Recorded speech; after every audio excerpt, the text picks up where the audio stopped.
And this is as regards the ongoing war, in quotation marks, between WWE and AEW. Now, All Elite Wrestling have phrased it as a war, the WWE trying to ignore the noisy neighbour as it were, but they're getting increasingly loud.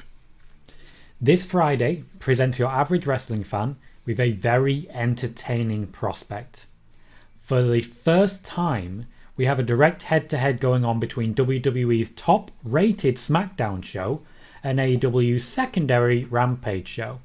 Now, it's not a fair fight per se, it's the top show versus a secondary show, but it's also the fact that WWE Smackdown has been preempted and moved on to Fox Sports 1 away from its normal channel, which will dramatically reduce the ratings. That said, it's about as close as we're going to get to a fair fight for a long time. And as such, over the next few days, as Tony Khan has made clear, promotionally and marketing-wise, there's going to be an all-out war. SmackDown's 30-minute overrun was seen by AEW management as a challenge, which I think is fair, and a challenge that Tony Khan was very happy to rise to. Khan has laid down the gauntlet to WWE Smackdown, and the WWE have answered in the moments to come with a 30-minute main event with no commercial breaks between Becky Lynch and Sasha Banks. That is something which right now at least AEW cannot compete with. We have to be realistic here. They cannot compete with that at this point in time. With all the questionable booking of the women's divisions recently, the WWE still knows who their draws are.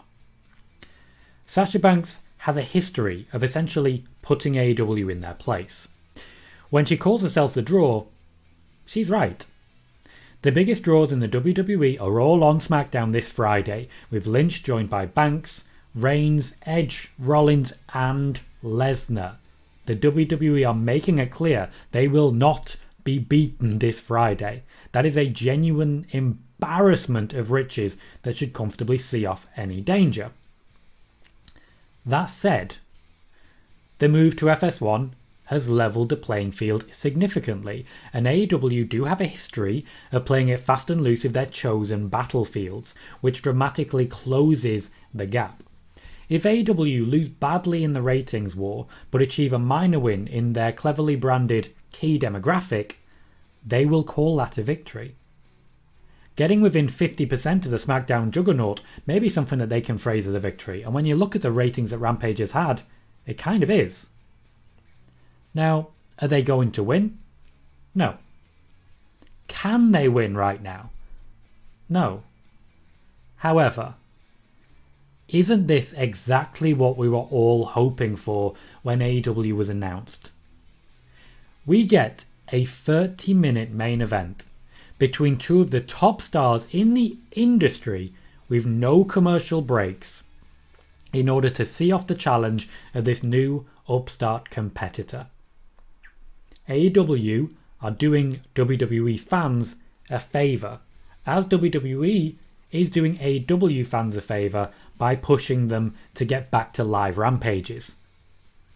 I don't know about you, but I'm thrilled with what's to come on Friday. Who wins this particular war? Well, on Friday, we do. I use that line a lot, but it's never not true. Get the Table says, I know FS1 isn't the audience SmackDown usually gets, so good luck, Tony. Very true. The audience that they usually get on FS1 is closer to the 1 million mark.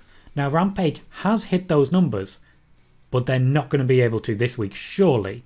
Not without announcing something huge, and I don't think there's anything huge left in the tank right now. CM Punk can only return once, basically, after a 7-year absence. Was it 7? Was it more? I think it was 7. He can only do that once. So they can't put all their eggs in that one basket. Anew says Sasha Banks knows how to make AEW their you-know-what because she's a real you-know-what. Draw? I want to say draw. I'd imagine you're going draw. We don't get the bitches out here at this time of day. We don't get the bitches out, no chance. Bailey, welcome, says how many AEW fans have sworn off WWE as a matter of loyalty and therefore aren't watching SmackDown to begin with. I think that's fair. WWE fans are more likely to watch AEW than AEW are to watch WWE. So I think it's, from what I can tell, AEW are more loyal to their brand than WWE is, because WWE has a lot of casuals involved. Now, naturally, those casuals would probably watch both shows. It's going to be very difficult when you get to that half hour, because those same casuals who would watch both shows might be struck to stick around. It depends what Rampage puts on in competition. It really does. Sean says, I think Tony Khan is obsessed with beating WWE, not focusing on his own product. You say that, but I think he's delivering a very good product. We can't really say he's not focused when he's delivering high quality. Tony Khan does talk about Vince McMahon a lot, but that's marketing. They have to punch up. That's the job. That's how you make a name for yourself. That's how you draw attention. I'm not upset at all with what Tony Khan's doing here. I like that both sides are rising to the challenge. I think this will create a better show. KJ says, man, Rampage did under 490k last week. They have zero chance. They did have a very rough time on Friday. Rampage has been sinking. It has. It struggled for viewership. As I say, you can't have CM Punk make another appearance you can't have CM Punk return a second time.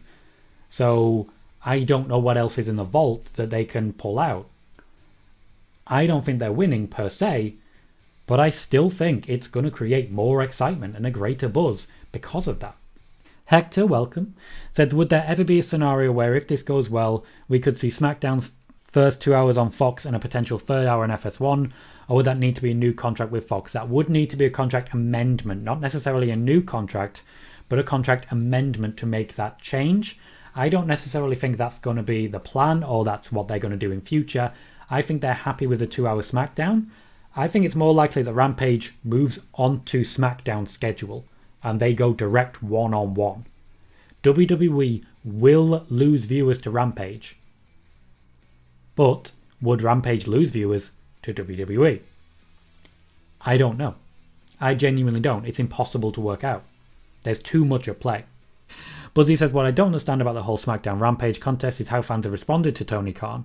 Tony threw playful jabs with wanting to beat SmackDown, and that got people up in arms despite the fact that we've lived through Monday Night Wars, where where much more petty things were being done. No, I agree that the response to what Tony Khan said was a bit over. It was too much. It was just plain too much. It absolutely was. The hate that he got for basically saying, "Oh, you want to come up against us? We'll fight you." I'm sorry, have you never watched any sort of sporting competition? This sort of trash talk is not... Have you never watched wrestling? It's just standard trash talk. I don't see the issue with it personally. WWE picked up that gauntlet that he threw down. They're ready for it. Let's have ourselves a fight. Let's have ourselves a good old-fashioned barn burner. Let's have ourselves a slobber knocker. Let's do this. I'm ready for it because it's getting me great matches.